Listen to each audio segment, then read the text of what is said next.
సంఘం జాతీయ రహదారి కూడలి వద్ద సంఘం సీఐ వేమారెడ్డి వాహన తనిఖీలు నిర్వహించారు. సరైన పత్రాలు లేకుండా తిరుగుతున్న వాహనాలను తనిఖీ చేసి చలానాలు విధించారు. వాహనదారులు తప్పనిసరిగా హెల్మెట్ ధరించాలి, సరైన పత్రాలు కలిగి ఉండాలని సూచించారు. సంఘంలో చోరీల నివారణకు ప్రత్యేక చర్యలు తీసుకుంటున్నామని తెలిపారు. గ్రామాల్లో అనుమానాస్పద వ్యక్తులు సంచరిస్తే వెంటనే తమకు సమాచారం అందించాలని అన్నారు.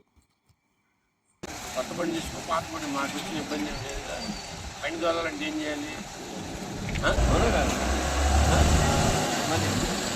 ప్రమాదం జరిగింది.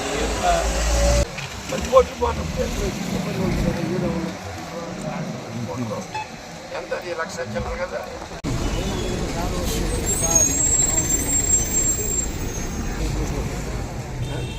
మనం చెక్ చేస్తున్నామంటే వాళ్ళు రాకుండా ఉంటున్నాం.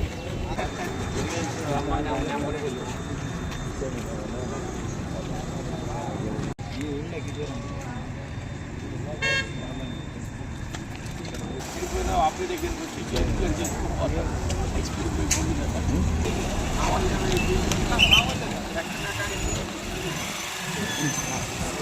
మనం ఆపింది అదే అబ్బాయి బండి బుల్లెట్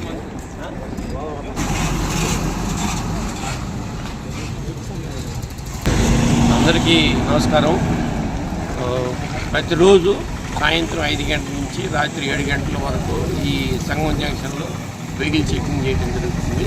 ఎందుకు చేస్తున్నాము అని అంటే ఈ రోడ్లో ప్రమాదాలు ఎక్కువ జరుగుతూ ఉన్నాయి. అందుకని పబ్లిక్ అవేర్నెస్ కల్పించేదానికని వెహికల్స్ చేస్తూ ఉన్నాం. ఏదన్నా తప్పు ఉంటే వాటికి జరిమానా విధించడం జరుగుతుంది. 2 2 వీలర్స్ కంపల్సరీగా హెల్మెట్ ధరించి నేషనల్ హైవే మీదకి రావాలని చెప్పి విజ్ఞప్తి చేస్తూ ఉన్నాం. అంతేకాకుండా ఈ మధ్య సంఘంలో దొంగతనాలు ఎక్కువ జరుగుతూ ఉన్నాయి. దాని గురించి కూడా ఈ వెహికల్ చెకింగ్ చేయడం జరుగుతూ ఉంది. ఈ దొంగల గురించి కానీ లేకపోతే ఈ చెడు ప్రవర్తన కానీ వాళ్ళ గురించి కానీ పబ్లిక్ ఏమైనా ఇన్ఫర్మేషన్ ఉంటే సంఘం సిఐ గారికి కానీ సంఘం ఎస్ఐ గారికి కానీ తెలియవలసిందిగా పబ్లిక్ అందరికీ రిక్వెస్ట్ చేస్తాం.